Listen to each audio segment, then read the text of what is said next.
എന്താ ഇന്ന് മുട്ട ചെറുതായി പോയതേ? ഒന്ന് പതുക്കെ കഴിക്കാനിരുന്നു എന്നറിഞ്ഞ അമ്മ ഇപ്പൊ ഇങ്ങ് ഓടിയെത്തും. എന്നെ വെറുതെ കള്ളിയാക്കരുത്. താറാമുട്ട കിട്ടിയില്ല.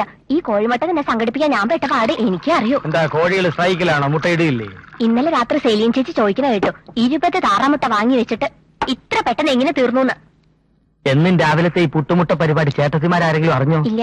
നീ കെയർഫുൾ ആയിട്ടിരുന്നോണം. ഇല്ലെങ്കിൽ ഒരു മാസത്തെ ചെലവ് വീതിക്കുമ്പോ ഈ മുട്ടയുടെ കാശ് അഡീഷണൽ ആയിട്ട് ഞാൻ കൊടുക്കേണ്ടി വരും. നീ എന്നെ ചിരട്ട എടുപ്പിക്കരുതേ. നമ്മൾ എന്തിനാ ഈ നക്കാപ്പിച്ച കണക്കും പറഞ്ഞിട്ട് ഈ വീട്ടിലിങ്ങനെ അടിഞ്ഞൂടി കിടക്കണത്? 5-8 കൊല്ലായിട്ട് ഞാൻ പറയണതല്ലേ നമുക്കൊരു വീടെടുത്ത് മാറാന്ന്. നമ്മുടെ ഇഷ്ടത്തിന് ജീവിക്കാലോ. അമ്മയുടെ മനസ്സ് വിഷമിപ്പിക്കുന്ന ഒരു കാര്യത്തിന് ഞാനില്ല. അമ്മയുടെ കാലം കഴിയട്ടെ, എന്നിട്ട് ആലോചിക്കാം. എന്നാ അമ്മയുടെ മടി കയറിയിരുന്നോ? ശാപം കിട്ടിയ വീട്ടിൽ കഴിയുന്നിടത്തോളം കാലം നമുക്കൊരു കുഞ്ഞുണ്ടാവുമെന്ന് സ്വപ്നം കാണേ വേണ്ട. അതിപ്പോ ആരുടെയും കുറ്റം കൊണ്ടല്ലോ. മാണിക്യമംഗലത്ത് കുഞ്ഞുങ്ങൾ വാഴാനുള്ള യോഗം ഇല്ലെന്ന് കൂട്ടിയാ മതി. അല്ലെങ്കിൽ നമ്മുടെ ദീപമോളെ തിരിച്ചു വിളിക്കുമായിരുന്നു. അവളെ 7 മാസം താലോലിക്കാനുള്ള ഭാഗ്യമല്ലേ ഈശ്വരൻ നമുക്ക് തന്നുള്ളൂ.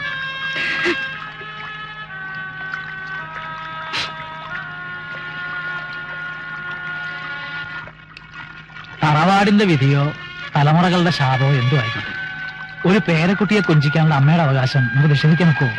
നമുക്ക് ഏതായാലും കുട്ടികൾ ഉണ്ടാവില്ല എന്ന് വൈദ്യശാസ്ത്രം വിധി എഴുതി കഴിഞ്ഞു. ധർമ്മന്റെയോ സത്യന്റെയോ കാര്യത്തിലെങ്കിലും ദൈവം കഴിയുമെന്നുള്ള പ്രതീക്ഷയാണ് അമ്മയ്ക്ക്. അങ്ങനെ എന്തെങ്കിലും സംഭവിച്ചാൽ പിന്നെ നമ്മുടെ ഗതി എന്താവും ആലോചിച്ചിട്ടുണ്ടോ? എല്ലാം ഞാൻ ആലോചിക്കുന്നുണ്ട് ശകുന്തളെ. പക്ഷെ അമ്മയുടെ മുമ്പിൽ നമ്മൾ കുറച്ച് അഡ്ജസ്റ്റ് ചെയ്തേ പറ്റൂ. അമ്മയുടെ മനസ്സ് വിഷമിപ്പിക്കുന്ന ഒരു കാര്യവും ഞാൻ ചെയ്യില്ല. അമ്മയുടെ കാര്യത്തിലുള്ള വിഷമം എന്റെ മനസ്സെന്താ കാണാത്തത്? ഞാനും ഒരു സ്ത്രീയാ. നീ വിട് ധർമ്മ. എനിക്ക് ഒറ്റയ്ക്ക് നടക്കാൻ ഒരു വിഷമവും ഇല്ല. എനിക്ക് ഒറ്റയ്ക്ക് നടക്കാൻ നല്ല വിഷമുണ്ട്. ശയനപ്രദർശനം നടത്തിയിട്ട് നല്ല കിതപ്പാ. ഇത്തിരി കിതച്ചാലെന്താ? ഒരു നല്ല കാര്യത്തിനല്ലേ? നല്ല കാര്യത്തിന് എന്താ അമ്മ സത്യവാനെ വിളിക്കാത്ത? അവന് കുട്ടികളൊന്നുമില്ലല്ലോ, അവനും വന്ന് ഉരുളട്ടെ. അവൻ ഉരുണ്ടില്ലെങ്കിൽ എന്താ? അവന്റെ ഉമയമ്മ മനസ്സുരുകി പ്രാർത്ഥിക്കണുണ്ടല്ലോ. നിന്റെ ഭാര്യ സെലീനയ്ക്കാണെങ്കിൽ നമ്മുടെ ദൈവങ്ങളുടെ മുമ്പിൽ വരാൻ പറ്റുമോ? എന്റെ അന്തോണീസ് പുണ്യാള, എന്റെ സെലീനയുടെ പ്രാർത്ഥന ഒന്ന് കേൾക്കണേ. എന്നിട്ട് എന്നെ ഈ ഉരുട്ടിൽ നിന്ന് രക്ഷപ്പെടുത്തണേ ഗുരുവായൂരപ്പ. ആഹാ, നാണിയോ? പനിയൊക്കെ മാറിയോ? മാറി. ഇപ്പൊ ലക്ഷ്മിക്ക് തുടങ്ങി. മിക്ക വീടുകളിലുണ്ട് ഈ പനി. ഒരാഴ്ചയെങ്കിലും ശരിക്കും കിടക്കേണ്ടി വരും. ഒരാഴ്ച കിടന്നാ മതിയല്ലേ? പിന്നെ വേലായുധനെ കണ്ട എന്നെ ഒന്ന് വന്ന് കാണാൻ പറ. അവന്റെ പേരിലുള്ള ആ തല്ല് കേസ് അടുത്ത മാസത്തെ അവധിക്ക് വെച്ചിരിക്ക. എന്തിനാ കരയണേ? അവനെ തൂക്കി കൊല്ലൊന്നുമില്ല, ഞാൻ ഒറ്റയ്ക്കല്ലേ ബാധിക്കണേ. അതൊന്നല്ല കുഞ്ഞെനിക്ക് സങ്കടം. ഈശ്വരൻ എനിക്ക് 2 ആൺകുട്ടികൾ തന്നു. 2 നേരിൽ കണ്ടാൽ അടിയ. പുഷ്കരൻ അവിടെ നിന്ന് ഇറങ്ങാതെ വേലായുധം കേറില്ല എന്നാ പറയണത്. എന്നൊന്ന് കാണാൻ പോലും അവൻ വരുന്നില്ല. എന്തേ ഈ കുട്ടികൾ ഇങ്ങനായത്? അതെ, ഞാൻ അറിഞ്ഞുകൊണ്ട് ആർക്കും ഒരു തെറ്റും ചെയ്തിട്ടില്ല. ഒക്കെ എന്റെ യോഗ. മാണിക്യമംഗലത്ത് മുറ്റത്ത് കളിച്ചു വളർന്നിട്ട് അവരിങ്ങനെയായല്ലോ. എല്ലാം നേരെയാകും നാണി. പിന്നെ കുഞ്ഞുകുട്ടി അമ്മോട് ഈ നാട്ടിലുള്ള പെണ്ണുങ്ങൾക്കൊക്കെ അസൂയ. 3 ആമക്കളെ കല്യാണം കഴിച്ച് ഇത്രയും കാലായിട്ട് ഒരു പൊട്ടലും ചീറ്റലും ഇല്ലാതെ ഒരേ വീട്ടിൽ കഴിയുന്നതിനുള്ള കണ്ണുകടി. എന്റെ മക്കളെ ഞാൻ അങ്ങനെയാ വളർത്തിയിരിക്കണേ. എന്റെ അമ്മ വിഷമിക്കുമല്ലോ എന്ന് കരുതിയാ എല്ലാം ഞാൻ സഹിക്കുന്നത്. ഇനി അങ്ങോട്ട് സഹിക്കാനാണ് ഭാവമെങ്കിലേ ഒരു കാലത്ത് എഴുന്നേറ്റം ഉണ്ടാകാൻ പോകുന്നില്ല.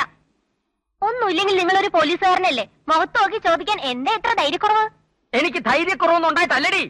ചോദിക്കണമെന്ന് കരുതിയാ ഞാൻ ഇരിക്കുന്നേ. കൂട്ടത്തി വിഷം നിങ്ങളുടെ വല്യേട്ടനാ. കാരണവസ്ഥാനവും ചമഞ്ഞ് എല്ലാം അമുക്കിയില്ലേ അയാൾ? അങ്ങനല്ലേ നീ പറയാൻ വന്നെ? കുടുംബപരമായി കാരണവന്മാരെ ഉപയോഗിച്ചിരുന്ന വണ്ടി അത് അറിയോ? അത് കുടുംബത്തിലെ മൂത്തയാൾക്ക് അവകാശപ്പെട്ടതെന്ന് പറഞ്ഞ് നിങ്ങളുടെ അച്ഛന്റെ കാറും അങ്ങ് സ്വന്തമാക്കി. അത് മാത്രമോ? ഈ വീട്ടിലെ വിലപിടിപ്പുള്ള എല്ലാ സാധനങ്ങളും അങ്ങയുടെ മുറിയിലല്ലേ കൊണ്ടുവച്ചിരിക്കുന്നത്. നമ്മുടെ മുറിയിൽ എന്തോ ഉണ്ട്? പ്ലാവി പണിത ഒരു ഉണക്ക അലമാരയല്ലാതെ.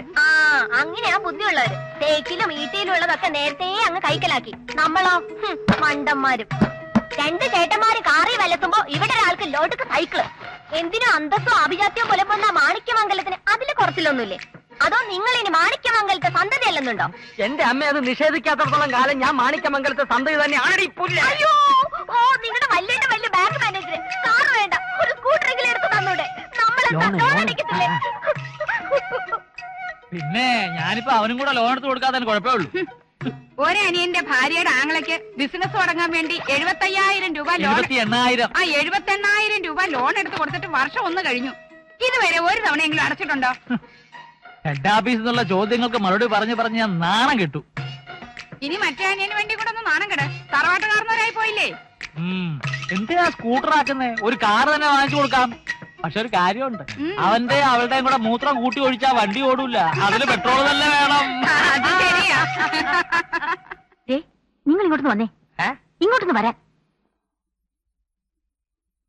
അവിടെ ആങ്ങളെയും ഞാനും തമ്മിൽ എന്താ ബന്ധം? ധർമ്മപാലം പറഞ്ഞിട്ടില്ലേ ലോൺ കൊടുത്തത്? അപ്പൊ അവളോ ആങ്ങളെയോ തന്നില്ലെങ്കിൽ ധർമ്മപാലം കാശ് തരണം. അതല്ലേ എന്റെ മര്യാദ? ആ, പിന്നെ ബാങ്കിൽ നിന്ന് ലോൺ എടുത്ത് ആരെങ്കിലും കാശ് തിരിച്ചടയ്ക്കൂ? ഇയാൾ ഏത് കോത്താഴ്ത്തരാമനാ? ഇനിയിപ്പൊ മനഃപൂർവ്വം കാശ് തന്നില്ലെങ്കിലേ കേസ് കൊടുത്ത് അവന്റെ വീടും പറമ്പും ജപ്തി ചെയ്യിക്കണം. അയ്യടാ, കേസോ? ഈ പട്ടണത്തിലെ ഏറ്റവും പ്രഗത്ഭനായ വക്കീലിന്റെ അളിയനാ. അയാൾക്കെതിരെ കേസ് കൊടുക്ക്. ഈ സ്ത്രീക്ക് എന്റെ തലയ്ക്ക് ഭ്രാന്തണ്ട. നീ വന്നേ.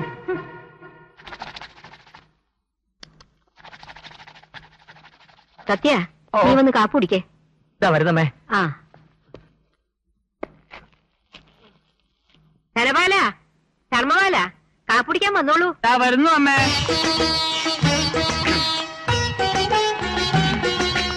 വാ മക്കളെ.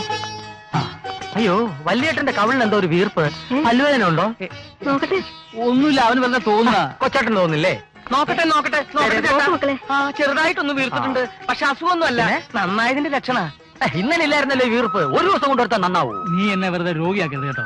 ഏതായാലും ഡോക്ടറെ ഒന്ന് കാണുക. ചിലപ്പോ അലർജിയോ മറ്റോ ആയിരിക്കും. വല്യേട്ടന് ചെറിയൊരു അസുഖം വരുന്നത് പോലും എനിക്ക് സഹിക്കാൻ പറ്റില്ല. എനിക്ക് അവര് പറയുന്നതാ ശരി.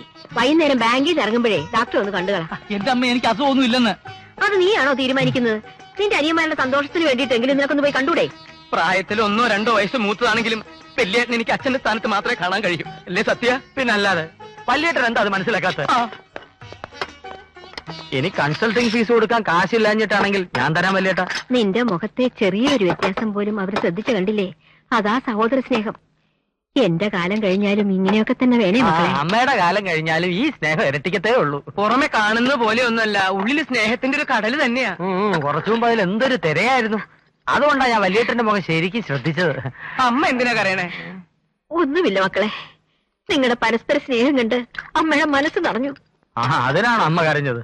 അമ്മ കരഞ്ഞ ഞങ്ങളും കരഞ്ഞു. ഒന്ന് പതുക്കം കഴിക്കടാ സത്യപാല. ഇന്നെനിക്ക് നേരത്തെ പോണം. കോടതിയിലാ ഡ്യൂട്ടി. എന്റെ പൂട്ട് കുത്തി തുറക്കാൻ ശ്രമിച്ച ഈ പ്രതിയെ കോൺസ്റ്റബിൾ സത്യപാലൻ ബലപ്രയോഗം നടത്തി കീഴ്പ്പെടുത്തി എന്നാണ് പ്രോസിക്യൂഷൻ വാദിക്കുന്നത്. ഈ നിൽക്കുന്ന അനാരോഗ്യവാനും കൃഷകാത്രനുമായ ഈ പ്രതിയെ ബലപ്രയോഗം നടത്തി കീഴ്പ്പെടുത്തേണ്ട കാര്യം എന്താണ്? മാത്രമല്ല, ഒന്ന് തൊട്ടാൽ മറിഞ്ഞു വീഴുന്ന ശരീരപ്രകൃതമാണ് എന്റെ കക്ഷിക്കുള്ളത്. ഈ പ്രോസിക്യൂഷന്റെ വാദം ശരിയല്ല എന്നുള്ളതിന് ഇനിയും തെളിവുകളുണ്ട് യുവർ ഓണർ. അതിലേക്ക് 1ാം സാക്ഷിയെ വിസ്തരിക്കാൻ എനിക്ക് അനുവാദം തരണം. Yes, proceed.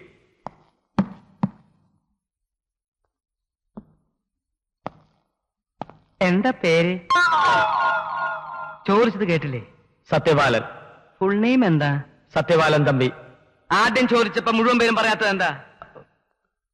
ഈ തമ്പി എന്ന് പറഞ്ഞാൽ അത് നിങ്ങളുടെ ഇരട്ടപ്പേരാണോ ജാതിപ്പേരാണോന്ന്? ഞങ്ങൾ തമ്പിമാരാണ്. ഞങ്ങളോ? ആരായി ഞങ്ങള്? ഞാൻ മാണിക്യമംഗലത്തെ തമ്പിമാരുടെ പരമ്പരപ്പെട്ടതാണ്. ഈ വേലിത്തമ്പി തലവേടെ ആരെങ്കിലും ആണോ? എത്ര സഹോദരങ്ങളുണ്ട് നിങ്ങൾക്ക്? 2 പേര്. അവരെന്ത് ചെയ്യണു? എന്ത് ചെയ്യുന്നു? ഒരാൾ ബാങ്കിൽ ഉദ്യോഗസ്ഥനാണ്, പിന്നൊരാൾ വക്കീലാണ്. അത് ശരി. അപ്പൊ സഹോദരന്മാര് നല്ല വിവരവും വിദ്യാഭ്യാസവും ഉള്ളവരാണ്. പിന്നെ നിങ്ങൾ മാത്രം എന്താ ഇങ്ങനെയായി പോയേ? അത് പോട്ടെ. സംഭവം നടന്നു എന്ന് പറയപ്പെടുന്ന ഫെബ്രുവരി 27 രാത്രി നിങ്ങൾ മദ്യപിച്ചിരുന്നു എന്ന് ഞാൻ പറഞ്ഞാൽ നിങ്ങൾ അത് നിഷേധിക്കൂ? ഇല്ല. അല്ല, നിഷേധിക്കും. അപ്പൊ നിങ്ങൾ മദ്യപിക്കാറേ ഇല്ല? വല്ലപ്പോഴും ഒക്കെ മദ്യപിക്കാതിരിക്കും അല്ലേ? അല്ല, വിശേഷ ദിവസങ്ങളിൽ മാത്രമേ ഞാൻ മദ്യപിക്കാറുള്ളൂ. ഡ്യൂട്ടി സമയത്ത് നിങ്ങൾ മദ്യപിക്കാറുണ്ടോ? ഇല്ല. ഉറപ്പാണോ? ഉറപ്പാണ്. യുവർ ഓണർ, ഒരു സാക്ഷിയെ കൂടെ വിസ്തരിക്കാൻ എന്നെ അനുവദിക്കണം. Yes, proceed.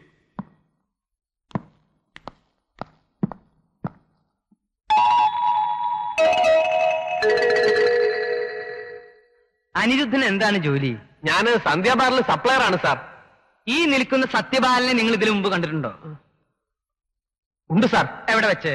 ഇദ്ദേഹം ഞങ്ങളുടെ ബാറിൽ ഡെയിലി വരാറുണ്ട്. ഏത് സമയത്താണ് ഇയാൾ സാധാരണ വരാറുള്ളത്? അങ്ങനൊന്നുമില്ല, പകലും രാത്രിയിലും അർദ്ധരാത്രിയിലും ഒക്കെ വരാറുണ്ട്. ഒരു ദിവസം ഏകദേശം എത്ര രൂപയ്ക്ക് കുടിക്കും? ഓ, അത് കൃത്യമായി പറയാൻ പറ്റില്ല സാർ. കാരണം പലപ്പോഴും ഇദ്ദേഹം മറ്റുള്ളവരുടെ കൂടെ വന്ന് ചക്കാത്തിനാണ് അടിക്കാറുള്ളത്. അപ്പൊ ഓസ് മദ്യപാനം അല്ലേ? അതെ. ഇദ്ദേഹമായി പരിചയപ്പെട്ടതിന് ശേഷം മറക്കാനാവാത്ത എന്തെങ്കിലും സംഭവങ്ങൾ അനിരുദ്ധന്റെ ജീവിതത്തിൽ ഉണ്ടായിട്ടുണ്ടോ? ഉണ്ട്. ഒരു ദിവസം കുടിച്ച് ഫിറ്റായി യൂണിഫോമിൽ ഇദ്ദേഹം ഛർദ്ദിച്ചു. അപ്പൊ യൂണിഫോം ധരിച്ചാണ് ഇയാൾ ബാറിൽ വരാറുള്ളത് അല്ലേ? യൂണിഫോമിലല്ലാതെ ഇദ്ദേഹത്തെ ഞാൻ ഇതുവരെ കണ്ടിട്ടില്ല sir. Note this point your honour. Duty സമയത്ത് പോലും മദ്യം ഒഴിവാക്കാൻ കഴിയാത്ത ഒരു ഫുൾ ടൈം മദ്യപാനിയുടെ മൊഴി കണക്കിലെടുക്കരുതെന്ന് ഞാൻ വിനീതമായി അഭ്യർത്ഥിക്കുന്നു. മദ്യത്തിന്റെ ലഹരിയിലായതുകൊണ്ട് മാത്രമാണ് സാക്ഷിക്ക് പ്രതി ജുവലറി കുത്തിപ്പൊളിക്കാൻ വന്ന മോഷ്ടാവാണെന്ന് തോന്നിയത്.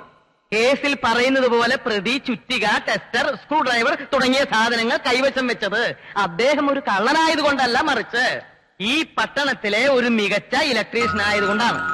ഇത്രയും തെളിവുകൾ കണക്കിലെടുത്ത് പ്രതിയെ കുറ്റവിമുക്തനാക്കുകയും ഡ്യൂട്ടി സമയത്ത് യൂണിഫോം ഇട്ട് മദ്യപിക്കുകയും കൃത്യവിലോപം കാട്ടുകയും ചെയ്തതിന് കോൺസ്റ്റബിൾ സത്യപാലൻ തമ്പിക്ക് തക്കതായ ശിക്ഷ നൽകണമെന്ന് ബഹുമാനപ്പെട്ട കോടതിയോട് ഞാൻ അപേക്ഷിക്കുന്നു. That's all, Your Honor.